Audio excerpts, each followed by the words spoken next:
নমস্কার বন্ধুগণ। আমি আজকের আবার চলে এলাম আমার গল্পের ঝুলি নিয়ে। আজ আমি তোমাদেরকে বলবো ১১৫তম ছিন্নপত্রের কথা, ছিন্নপত্রের গল্প। যে ছিন্নপত্র কবিগুরু লিখেছেন ১৩ই আগস্ট ১৮৯৪ সাল এবং লেখার স্থান শিলাইদহ। চলো শিলাইদহের আগস্ট মাসের ছিন্নপত্র পাঠ করে নিই। অহমিকার প্রভাবেই যে নিজের কথা বলতে চাই তা নয়, যেটা যথার্থ চিন্তা করব, যথার্থ অনুভব করব, যথার্থ প্রাপ্ত হব, যথার্থরূপে তাকে প্রকাশ করে তোলাই তো তার স্বাভাবিক পরিণাম। ভিতরকার একটা শক্তি ক্রমাগতই সেই দিকে কাজ করছে, অথচ সে শক্তিটা যে আমারই তা মনে হয় না। সে একটা জগৎব্যাপ্ত শক্তি, নিজের কাজের মাঝখানে নিজের আয়ত্তের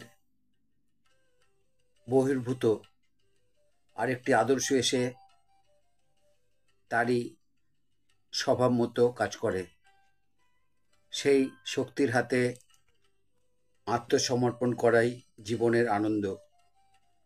সে যে কেবল প্রকাশ করায় তা নয়, সে অনুভব করায়, ভালোবাসায়। সেই জন্য অনুভূতি নিজের কাছে প্রত্যেকবার নতুন ও বিস্ময়জনক।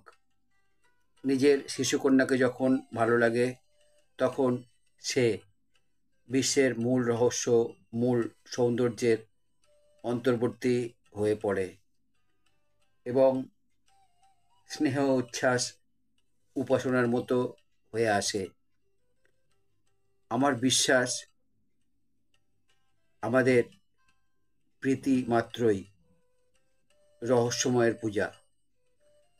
কেবল সেটা আমরা অচেতনভাবে করি। ভালোবাসা মাত্রই আমাদের ভিতর দিয়ে বিশ্বের অন্তরতম একটি শক্তির সজাগ আবির্ভাব, যে নিত্য আনন্দ নিখিল জগতের মূলে, সেই আনন্দের ক্ষণিক উপলব্ধি। নইলে ওর কোনো অর্থই থাকে না।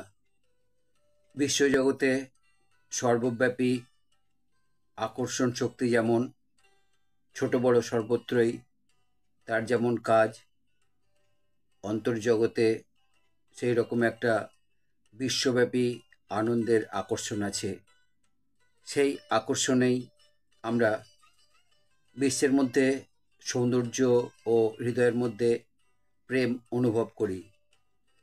জগতের ভিতরকার সেই অনন্ত আনন্দের ক্রিয়া আমাদের মনের ভিতরেও কাজ করে।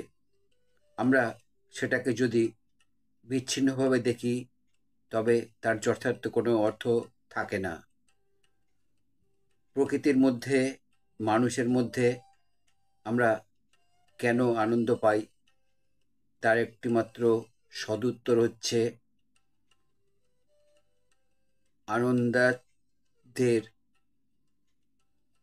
খল্লিমানি ভূতানি জায়ন্তে। এই উচ্চারণটি বা সংস্কৃত শব্দটি, বাক্যটি আমি আরেকবার বলছি বন্ধুদের জন্য। আনন্দাদেব্য খল্লিমানি ভূতানি জায়ন্তে। আনন্দাদেব্য খল্লিমানি ভূতানি জায়ন্তে। কবি এই সংস্কৃত উচ্চারণের মাধ্যমেই তার ১১৫তম ছিন্নপত্র শেষ করেছেন।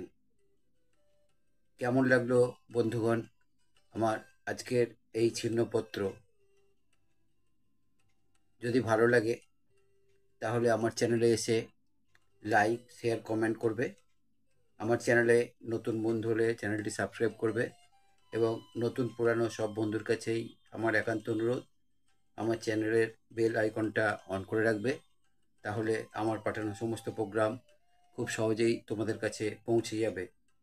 আবার নতুন গল্প নিয়ে, নতুন ভিডিও নিয়ে, নতুন ছিন্নপত্র নিয়ে আমি তোমাদের কাছে ফিরে আসব। খুব ভালো থেকো বন্ধুরা, আমার চ্যানেলে থেকো, আমার গল্পকে তোমাদের পাশে রেখো। বিদায় বন্ধু, নমস্কার।